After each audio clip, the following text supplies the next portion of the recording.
Ben, we had a big market decline on Friday. Futures look a little bit stronger, obviously, this morning. What should we be doing with our money right now? Good morning, Brian. Well, I think, as you said, you want to be a bit balanced here because this reopening that was such a, I'd say bullish phase for the market is now fading a bit away because of the outbreaks that we're seeing in the Sunbelt states, and what this would mean maybe for other parts of the country, because as the health czar says, people have to be very careful. So there will be bareback of activity. So I think we're in a phase of where the market is consolidating with some risk-off tone, and that's when you want to be a bit more balanced between cash and risk exposures as we head into the new quarter. Okay, yeah, I mean, listen, is it all about case growth? Because we know that cases will only go up over time, just as a measure of math. Hospitalization rates, as Kate just talked about, are very high in Houston, although hospitalizations have actually been coming down sharply in states like Arizona, even as cases rise. Is it all about that, or is it all about the Fed? Do earnings matter? What are you most watching closely, Ben?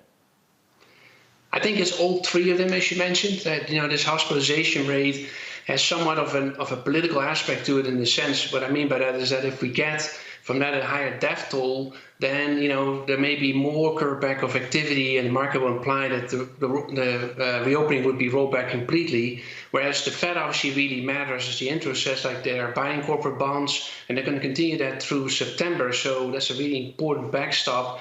And so if we go into the next quarter, the reopening as we go from here will be slower, but we're not going to revisit, let's say, the lows from March because of the Fed backstop. Yeah, everybody I talk to these days, which arguably, Ben, is not very many, and if it is, it's usually behind a mask and from 6 feet, asked me the same question, which is, oh my gosh, Brian, the market has come roaring back this quarter. I held on. I'm almost back to even. Should I sell now? I would not sell now, Brian, because as this reopening phase is also shown from, let's say, the April into May, June period, is that we're going to get that phase again. It's just a matter of getting the right, measures in place in order to have the outbreaks moderate. There's still a tremendous amount of upside in the reopening trade, in my view. I mean, we declined about 20% since June on most of those, let's say, leisure hospitality indices. There will be more upside in the future. It's just at this point we're a bit of a risk-off phase, yeah. So you stay a bit sidelined. So I think there's value. You just don't want to sell everything at this point.